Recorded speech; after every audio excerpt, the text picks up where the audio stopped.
चिड़चिड़ करता है या गलत मार्ग पर चलता है। श्रंभेश्वर महादेव शंकर जी का एक नाम है, श्रंभेश्वर महादेव। तो जब कोई व्यक्ति चिड़चिड़ करता है, क्रोध करता है, गुस्सा करता है, तो महाराज शंकर भगवान का श्रंभेश्वर महादेव का नाम लेकर 31 बेलपत्र जिस व्यक्ति को क्रोध आता है उस व्यक्ति का स्मरण कर कर आखा चावल मतलब सेगे चावल के साथ एक एक बेलपत्र 31 बेलपत्र कर कर शिव जी के शिवलिंग पर समर्पित करी जाती है, मात्र 10वीं की तिथि के लिए। केवल 10वीं, चाहे उजाला की हो चाहे अंधेरे की। कौन से महादेव का नाम लेना है? श्रंभेश्वर महादेव, शिव जी का एक और चीज है महाराज, छोटे छोटे बच्चे रहते हैं, कुछ बच्चों को माता जबरदस्ती के भोजन कराती है, खिलाती है, ठोकती मारती खिलाती है। कुछ बच्चे ऐसे रहते हैं वो कुछ खा ही नहीं पाते, मुख में दो और वॉमिटिंग कर देते हैं, उल्टी कर देते हैं। ऐसे बच्चों के लिए या जिस व्यक्ति को भोजन पचता नहीं हो और उदर में एसिडिटी रहती हो और जलन टाइप की होती हो, उसके लिए भी श्रंभेश्वर महादेव का स्मरण है। सुंदर व्याख्यान वर्णन किया है।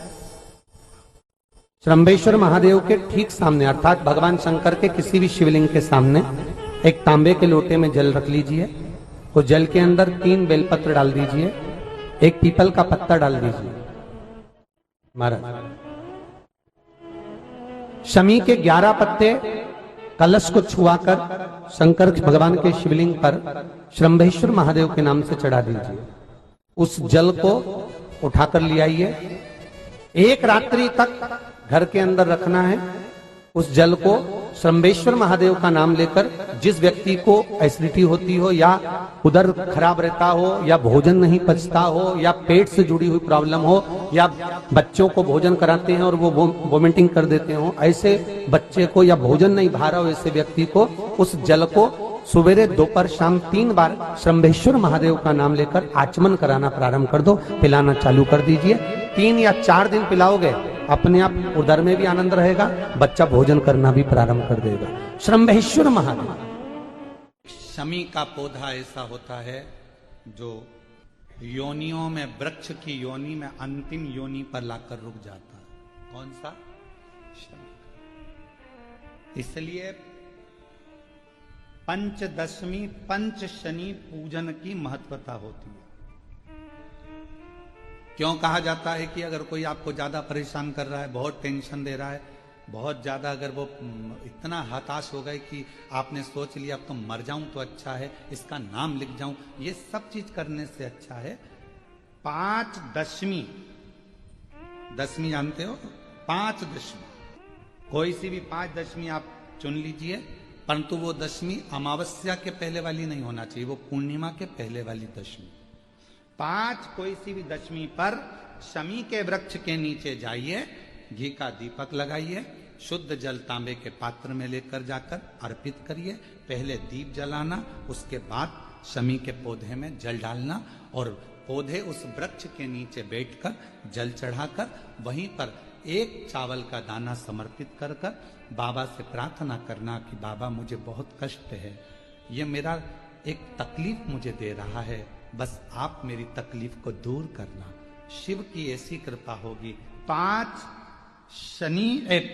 शमी पूजन, जब विजय दशमी के भाव से दशमी आपके यहाँ पर भी पूजन होती, विजयदशमी पे हमारे यहाँ शमी के पत्र की बड़ी पूजन का महत्व है। 5 दशमी 5 शमी पूजन कर ली जाती है, तो जो भी आपका द्रोही होता है वो आपसे दूर हो जाता है या आपसे स्नेह कर कर आपके करीब आ जाता है। ये शमी पूजन वृक्ष योनि के अंतिम योनि का पूजन। सारे वृक्षों पर पत्थर पड़ जाते हैं, पर शमी के पौधे पर पत्थर किस लिए हम मारेंगे? कौन मारेगा? उसमें तो कांटे लगे रहते हैं, कौन मारेगा उसको? क्या कांटा झड़ाएगा पत्थर मारकर? नहीं। हम तो यहां तक कहेंगे कि शमी की आराधना साधना आपके द्रोहियों को, दुश्मनों को भी दूर कर देती। और मेरी जीजियों, मेरे जीजाओं, मेरी बेटियों, बेटाओं, मेरी माताओं, मेरे बुजुर्ग माता पिता स्मरण करें, जब जब यदि आपका हृदय दुखे, मन दुखे, तो एक शमी की पत्ती को शंकर के शिवलिंग पर जरूर चढ़ाएं। सारे दुख अपने आप समाप्त होना प्रारंभ। शमी का तो कोई कहे क्या वृक्षों में, पौधों में, पत्तियों में भी क्या, ये वृक्षों के अंदर भी क्या जीव होता है? क्या इसमें भी प्राण होते हैं? होते हैं, इसमें भी प्राण है। ये भी ऑक्सीजन लेना छोड़ना सब कार्य इनका चालू है। ये भी जीवित है। जल नहीं मिलेगा मर जाएंगे। जल गया समाप्त। तो महापुराण की कथा यहां तक कहती है, मंदिर में जल चढ़ाने जाओ तो अपने घर से जल लेकर जाओ। मंदिर में तो बाल्टी भरकर रखा रहता है, लोटा भी रखा रहता है, कलश भी रखा रहता है। मंदिर का पानी भरकर, मंदिर की बाल्टी में से जल भरकर शंकर भगवान को नहलाना सरल है। अपने घर से जल लेकर जब जाओगे तो घर का वास्तु दोष, घर का पितृ दोष और घर का काल सर्प दोष तीनों उस लोटे के माध्यम से जाएगा और शिव को समर्पित हो जाएगा।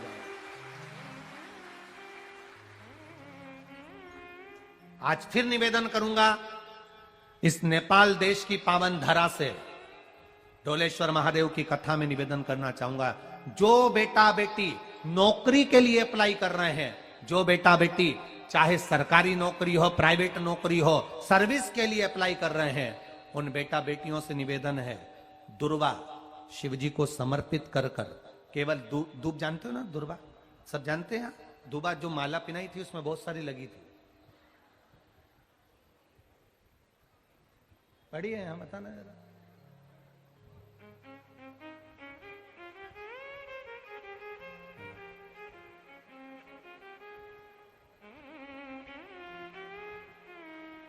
दुर्वा, जो बेटा बेटी सर्विस के लिए अप्लाई कर रहे हैं, तुम मेहनत करो, पढ़ाई करो, खूब पढ़ो, खूब तैयारी करो, अच्छे से तैयारी करो। जितनी मेहनत तुमने पूर्व में करी उससे दुगनी मेहनत तुम करो उस नौकरी को पाने के लिए। और साथ में जब एग्जाम के लिए जाओ, कहीं इंटरव्यू देने के लिए जाओ, दुर्वा शिव जी को, इस दुर्वा का जो डंडी का मुख है ये अशोक सुंदरी वाली जगह, फिर समझ लीजिए जैसे ये शिवलिंग, ये गोल जलाधारी, यहां से पानी नीचे गिरता है, बीच में अशोक सुंदरी का स्थान होता है। तो ये जो दुर्वा हम चढ़ाएंगे तो इसका डंडी का मुख शिवलिंग के ऊपर चढ़ाएंगे तो ये शिवलिंग पर डंडी की जो भाग है वो अशोक सुंदरी की ओर हो गया और ये भाग इस ओर हो गया। शिव जी को समर्पित कर कर पहले दुर्वा चढ़ाएंगे, उसके बाद में देवाधिदेव महादेव को एक लोटा जल जो तुम घर से लेकर गए हो वो समर्पित करो। 3 महीना लगातार अपनी पढ़ाई की मेहनत करो, अपने इंटरव्यू की मेहनत करो और खूब अच्छा पढ़कर साथ में एक लोटा जल और दुर्वा शिव जी को भले 10 दुर्वा की जगह केवल 1 दुर्वा चढ़ाओ, चढ़ाकर जल चढ़ाना, 3 महीने तक लगातार बाबा से प्रार्थना करना। विश्वास कहता है अगला पत्र तुम्हारा व्यासपीठ पर होगा, नौकरी लगेगी, निश्चित है। आप करो मेहनत, कर्म करने में पीछे मत हटना, पढ़ने में पीछे मत हटना, विद्या अध्ययन करने में पीछे मत हटना, अच्छी एजुकेशन पाने में पीछे मत हटना। पहले मेहनत अपनी करो। पूर्व में जो इंटरव्यू दिए हैं उसमें जितनी कमी रह गई, अगली कमी को पूर्ण करने के लिए अच्छी मेहनत करो, खूब पढ़ो, खूब अच्छे से विद्या अध्ययन करो और फिर बाबा पर समर्पित होकर जाओ, बाबा पर विश्वास कर कर जाओ, भरोसा पूरा कर कर जाना। इंटरव्यू देते समय अपना विल पावर मजबूत होना चाहिए कि मेरे साथ मेरा काल अधिपति महाकाल है, अब निकल कर मानो। हम दुकान खोलते हैं, कपड़े की दुकान खोल रहे हैं, किराने की दुकान खोल रहे हैं, लोहे की दुकान खोल रहे हैं, भंगार की दुकान खोल रहे हैं, किराना की दुकान खोल रहा है, पान की दुकान खोल रहे हैं। हम दुकान खोलते हैं पर दुकान खोलने से पहले तुम्हारे 2 मन हो जाते हैं, चलेगी कि नहीं चलेगी, खोल तो लूंगी, चलेगी कि नहीं चलेगी। जिस दिन तुम दुकान खोलो 1 महीने पहले, 2 महीने पहले, 3 महीने पहले बाबा को दुर्वा चढ़ाकर, 1 लोटा जल चढ़ाकर नियम बनाकर जाना 3 महीने बाद मैं दुकान खोल रही हूं, 2 महीने बाद मैं दुकान खोल रही हूं, और मेरा विश्वास कहता है दुकान चलेगी। जिस दिन तुमने विचार कर लिया कि दुकान चलेगी कि नहीं चलेगी, तो वो नहीं चलेगी। जिस दिन तुमने विचार कर लिया कि दुकान खोल रही हूं, मेहनत करूंगी, दिल से करूंगी, भले मेरे पास ज्यादा माल नहीं है, जितना माल खरीद के लाऊंगी उतना बेच कर बताऊंगी, क्योंकि मेरे साथ काल अधिपति महाकाल है, तो वो चलेगी। विश्वास दृढ़ करो, भरोसा पक्का करो। जिस दिन तुम्हारा विश्वास दृढ़ हो गया, उस दिन तुम विजय हो गए, उस दिन तुम आनंदता में हो गए। बच्चों का विल पावर कमजोर हो रहा है, दोस्त कह देते हैं सीए की पढ़ाई बहुत कठिन है, इंजीनियरिंग की पढ़ाई बहुत कठिन है, डॉक्टर की पढ़ाई बहुत कठिन है। साथ वाले ऐसे मत ढूंढना जो तुम्हारा विल पावर कमजोर कर दे। ये वाली फैक्ट्री खोलेंगे तो हो सकता है नुकसान हो जाए, इसलिए ये फैक्ट्री खोलने का मन नहीं हो रहा है। फैक्ट्री का सेटअप जम गया, सब कुछ जम गया, और मालूम पड़े, विचार करा कौन चलाएगा, कैसे होगा, कैसे चलेगी, तो वो फैक्ट्री कभी नहीं चलेगी। तुमने सोच लिया कि अपने क्षेत्र में नहीं है, मेहनत करूंगा, 4 चांद लगाऊंगा, कहीं पर भी जाऊंगा, पर जीत कर बताऊंगा, तो वो फैक्ट्री भी भग दौड़ेगी। निश्चितता है, आपका विल पावर कमजोर नहीं होना चाहिए। आप सबको फिर निवेदन करेंगे, रोग, बीमारी, तकलीफ, कष्ट, या फिर कहीं रुपया पैसा अटक गया हो, नहीं निकल रहा हो, किसी व्यक्ति से कोई काम करवाना है, वो काम नहीं कर रहा, कोई फाइल आगे नहीं बढ़ रही है, कोई कार्य अटक रहा है, तो एक जल के पात्र में जल भरकर 5 बेलपत्री शिव जी को समर्पित कर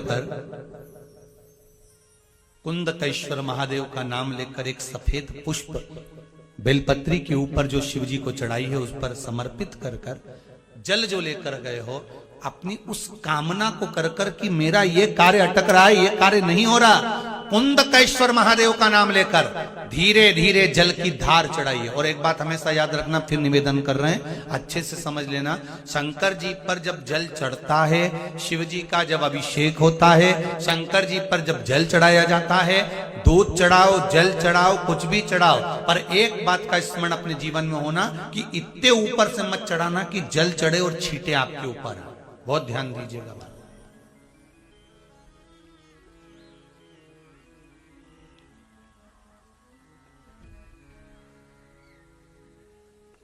यहां तक वर्णन करा गया है कि शंकर जी का जल चढ़ा हुआ जहां से बहकर जाता है ना, उसको लांगा तक नहीं जाता।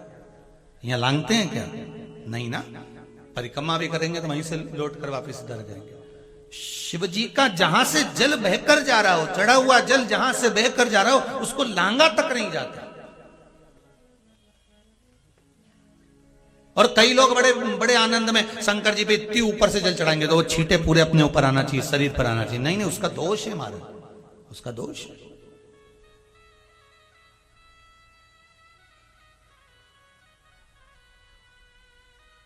शिव जी को अगर आप जल चढ़ा रहे हो, जैसे आप भगवान को अगर जल चढ़ाओ, दूध चढ़ाओ, तो मान लो अगर जैसे एक सरल भाषा में समझ लो और अच्छे से, कि जैसे ये शिवलिंग है शंकर जी का, ये शिवलिंग है, और आप जल चढ़ा रहे हो तो इतनी ऊपर से छोड़ोगे तो पानी का छींटा तो अपने ऊपर आएगा, पर वही जल, वही दूध, वही सामग्री आप शिवलिंग से थोड़ी सी दूरी बनाकर अगर आप समर्पित करेंगे तो बाबा उसको स्वीकार भी करता है और आनंद की अनुभूति भी होती है, कार्य में सिद्धता भी आती है,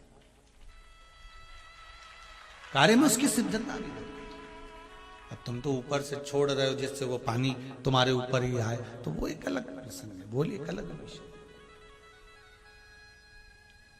बहुत ध्यान देना महाराज, भगवान को कभी भी कोई भी सामग्री, जैसे भगवान के मंदिर में अगर फूल चढ़ाने जा रहे हो, भगवान के मंदिर में अगर पुष्प समर्पित करने जा रहे हो, तो फूल का मुख अपनी ओर नहीं होना चाहिए। फूल का मुख कहां पर होना चाहिए? जम के बोलो जरा, भगवान की ओर। पर ईमानदारी से बोलना, आप मंदिर में भगवान के, आपके घर में भी फूल चढ़ाती होगी, आप अपने घर में भी भगवान को फूल चढ़ाती होगी, आप अपने मंदिर में फूल चढ़ाती होगी, ईमानदारी से बोलो, आपके फूल का मुख कहां रखती हो? बोलो बोलो जरा जम के, कहां रखती हो? आपकी ओर। भगवान को तो डंडी चुभने के लिए दे देती है, चुभती रहे।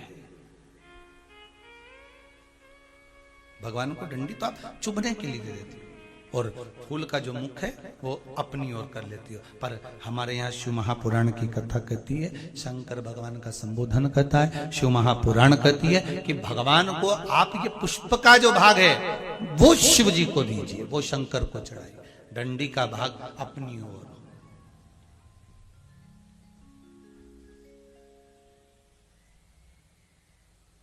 पर हम लोग तो उल्टे चलते हैं ना, आदत तो हमारी उल्टी है। डंडी शंकर जी की ओर, फूल का मुंह हमारी, हमको अच्छा लगना चाहिए। भगवान के सामने ऐसा जमा दोगी है, भगवान के सामने ऐसा जमा दोगे। भगवान भी मन में सोचे वो डंडी गड़ रही है गुलाब की। एक रुद्राक्ष होता है, एक भद्राक्ष होता है। जम के बोलिए क्या क्या होता है? एक रुद्राक्ष होता है, एक भद्राक्ष होता है।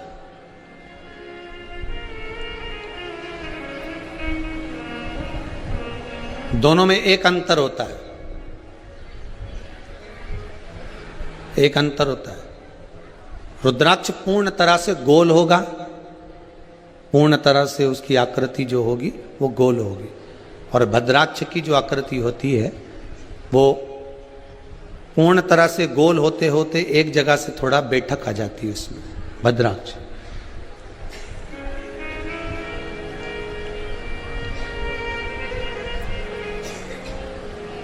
असुर जिस समय तप कर कर कर हार जाते थे,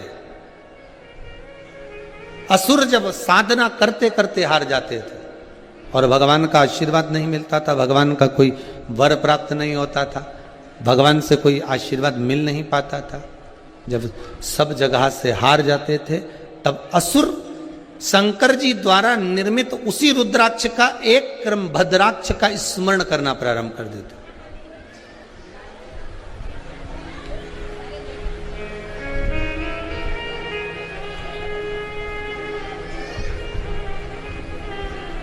रुद्राक्ष का ही एक प्रतिबिंब स्वरूप है, रुद्राक्ष का ही एक स्वरूप है भद्राक्ष। 4 जगह पर काम आता है भद्राक्ष।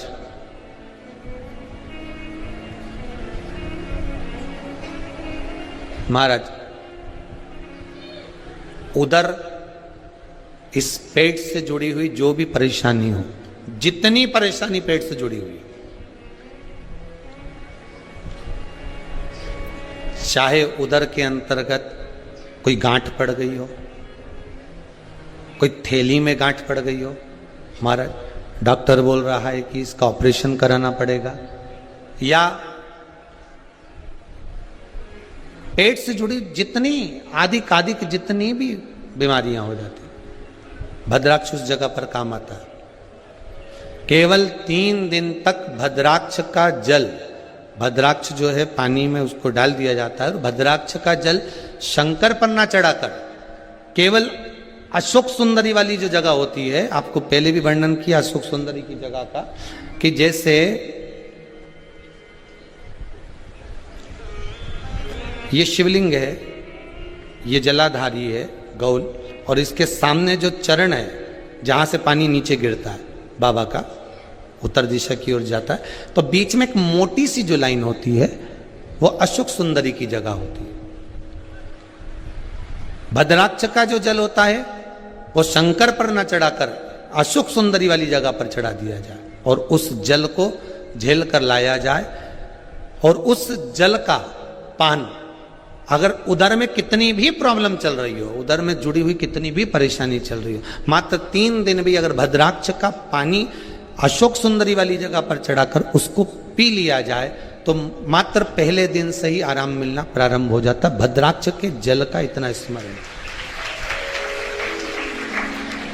भद्राक्ष का जल। एक होता है रुद्राक्ष, दूसरा होता है भद्राक्ष। उसके जल का मूल महत्व है। तप साधना में रुद्राक्ष मूल है, तप साधना में रुद्राक्ष की मूलता है। कई बार जिनकी चित्तवृत्ति, जिनका मन, जिनका विचार, जिनकी दृष्टि, जिनका भाव विद्या अध्ययन में नहीं लगता हो, मन उच्चिष्ट हो जाता हो, खेलने में ज्यादा लगता हो, बच्चे चिड़चिड़े हो जाते हो, या चित्तवृत्ति कैसे भी भगवान में लग नहीं रही हो, या आपका भी मन भगवान की सेवा में नहीं लगता हो, दौड़ दौड़ के वही व्हाट्सएप में चले जाए, मोबाइल में चले जाए, फेसबुक में चले जाए, यूट्यूब पर चले जाए, कहीं थोड़ी सी देर के लिए कथा सुनने का मन करे फिर मन भटक जाए, या पढ़ने का मन करे कि अब मैं पूरी शिवपुराण में भी घर में पढ़ूंगी, या मैं भागवत पढ़ूंगी, या मैं रामायण पढ़ूंगी, और 2 दिन तो लेके बैठी, तीसरे दिन से मन में फिर वो उचिष्टपन आ गया कि कहाँ बैठ गई, मैंने कहाँ नियम ले लिया। तो ये जो चित्तवृत्ति में आ जाता है, मन उचिष्ट हो जाना, चाहे विद्या से हो जाए बच्चों का, चाहे किसी कार्य से हो जाए, मन की उचिष्टता में भी। रुद्राक्ष बड़ा काम का है, यहां रुद्राक्ष की मूलता है। शहद में 9 मुखी रुद्राक्ष को डाल दिया जाता है शहद के अंदर, रात्रि भर उसको शहद में ही रखा दिया जाता है, और उस शहद को जब आप भगवान शंकर का स्नान कराने सुबह के समय पर जल लेकर शिव जी के मंदिर जाती हो, तो सबसे पहले उस रुद्राक्ष को निकालकर शंकर जी की जो जलाधारी है उस पर रख दिया जाता है, और उस शहद को शिव जी पे चढ़ा दिया जाता है। उसी शहद को उठाकर लाया जाता है और बाबा का शुद्ध जल से स्नान कराकर, बाबा का पूजन कर कर, दूध दही जो भी आप समर्पित करना चाहते हो, पंचामृत आदि बाबा को समर्पित कर कर रुद्राक्ष और शहद को वापिस लाया जाता है। उसी शहद को मात्र 11 दिन तक आप चाटना प्रारंभ कर दीजिए, आपको कोई नहीं कहेगा कि पढ़ने बैठो, आपकी चित्तवृत्ति स्वयं विद्या में लग जाती है, आपको कहीं जाने की जरूरत नहीं। रुद्राक्ष शंकर का वो अश्रु है, रुद्राक्ष मेरे बाबा का वो अश्रु है, रुद्राक्ष मेरे कालाधिपति का वो सुंदर अश्रु है जिसके बल पर जीव सब कुछ प्राप्त कर सकता,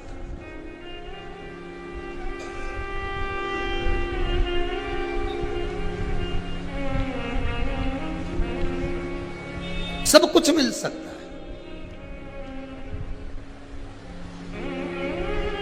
बस भरोसो दृढ़ चरणन के रो, विश्वास पूर्ण होना चाहिए। और मेरा शंभु विश्वास संसार के लोगों पर करोगे तो तोड़ देंगे, विश्वास संसार के मनुष्य पर करोगे तो तोड़ देंगे, पर विश्वास अगर देवाधिदेव महादेव पर होगा तो वो टूटेगा नहीं, और दृढ़ होता चले जाएगा, और प्रबल होता चलेगा, और दृढ़ और प्रबल। शिव जी के शरीर पर कानों में जो सर्प पड़ा हुआ है, कमर में जो सर्प पड़ा हुआ है, हाथों में जो सर्प बंधे हुए हैं, गले में जो सर्प पड़ा हुआ है, ये जितने भी सर्प हैं, शिव जी के शरीर पर जितने सर्प हैं, ये सब रोग को मुक्त करने वाले, रोग से मुक्ति देने वाले। एक शिव जी का नाम है नीलांबेश्वर महादेव, जरा जम के बोलेंगे सभी लोग, कौन सा महादेव? नीलांबेश्वर महादेव। फिर से बोलकर देखिए, पहले सुनो उसको अच्छे से, गलत नाम का स्मरण ना है। नीलांबेश्वर महादेव, जम के बोलो। शिव जी का एक नाम है, शिव जी के गले में जो वासुकी नाग पड़ा हुआ है, कानों में पद्म और पिंगल पड़े हुए हैं, शिव जी की कमर पर एक सर्प बंधा हुआ है जिसका नाम है नील, इसलिए शिव जी का नाम नीलांबेश्वर। एक सर्प कमर में बंधा हुआ है शिव जी, उसका नाम है नील, इसलिए शिव जी का नाम नीलांबेश्वर महादेव पड़ा। मेरी कई जीजियां कहती हैं, कई माताएं कहती हैं कि गर्भाशय में गांठ हो गई, गर्भाशय को डॉक्टर ने कह दिया कि खराब हो गया है। कई माताएं कहती हैं कि किसी ने हमारी कोख बांध दी है। कोई कहती है कि मेरे रजो धर्म से जुड़ी हुई तकलीफें चल रही हैं, कभी रजस्वला धर्म बढ़कर आता है, कभी रजस्वला धर्म घटकर आता है, कभी इतना कष्ट होता है रजो धर्म में कि पेट दर्द ही दर्द करता है, कई पुरुष ऐसे हैं जिनको पेट में कहीं ना कहीं तो यूरिन से जुड़ी हुई प्रॉब्लम हो जाती है, कहीं ना कहीं किसी न किसी रूप में प्रोस्टेट या आदि बीमारियां उसको घेर लेती हैं, उसको तकलीफ आने लगती है। तो मेरे शिव जी का एक नाम है नीलांबेश्वर महादेव। सभी लोग बोलेंगे प्रेम से, बोल नीलांबेश्वर महादेव की हार हार महादेव श्री शिवाय। शिव जी का एक नाम है नीलांबेश्वर महादेव। वामन पुराण पृष्ठ संख्या 12 अध्याय 2 में वामन पुराण में श्री वेदव्यास जी वर्णन करते हैं, शिव जी के कमर में एक सर्प बंधा है जिसका नाम है नील।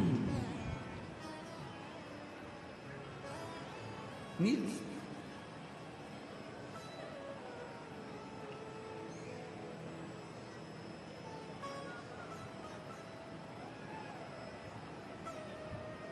एक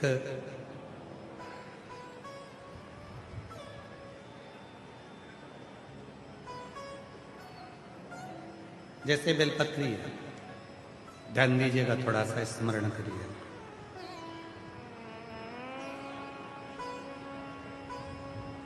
उधर से घुटने तक के बीच का जो भाग है, अगर इस भाग में कहीं पर भी गांठ पड़ी हो, कोई तकलीफ हो रही हो, रजो धर्म से जुड़ी हुई, गर्भाशय से जुड़ी हुई, बच्चाडानी से जुड़ी हुई, या पुरुषों में भी अगर कोई तकलीफ उदर से लेकर जंघा के बीच में अगर कहीं कोई भी कष्ट होता है, उसको मिटाने के लिए नीलांबेश्वर महादेव का नाम ही काफी है।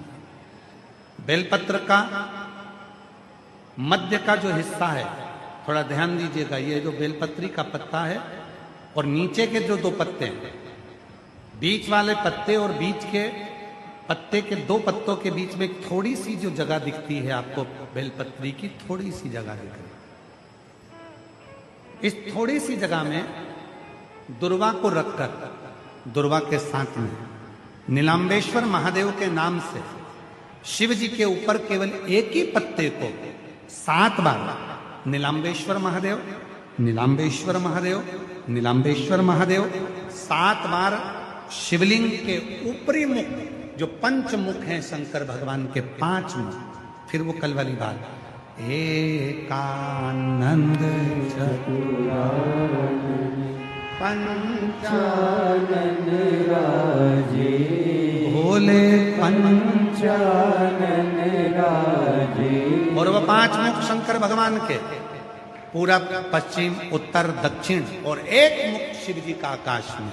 तो नीलांबेश्वर महादेव के नाम से जो तुमने दुर्वा को बीच के स्थान पर रखा है, बेलपत्री को पकड़कर शिव जी को 7 बार नीलांबेश्वर महादेव, नीलांबेश्वर महादेव 7 बार, 7वीं बार में उसको शंकर जी को समर्पित कर 7 बार ही लोटे से जल समर्पित करना है। उस जल को झेल कर लाना है, बेलपत्री और दुर्वा वापिस लेकर आना है। दुर्वा को सुबह, बेलपत्री को प्रदोष काल में चबा चबा कर खाना है, और शिव जी के जल को रात्रि में सोने से पहले पी लेना है। धीरे धीरे अगर गांठ भी शरीर में हो गई होगी या यूरिन से जुड़ी हुई कोई प्रॉब्लम हो गई, तो धीरे धीरे मेरा बाबा उसको समाप्त करते जाएगा और स्वस्थ करते। डॉक्टर का इलाज भी करवाओ, दवाई भी लो, जांचें भी कराओ, और ये सब साथ में करते हुए साथ में बेलपत्री। कौन से महादेव? सब लोगों को नाम स्मरण वापिस होना चाहिए, इसलिए आप बोलोगे तो पड़ोसन अगर कुछ गलत बोल रही होगी तो उसको याद हो जाएगा। नीलांबेश्वर महादेव शिव जी के वामन पुराण के पृष्ठ संख्या 12 अध्याय नंबर 2 में वेदव्यास जी वर्णन कर रहे हैं नीलांबेश्वर की लीला। कटी पर जो, कमर पर जो सर्प है शिव जी के, उसका नाम नील।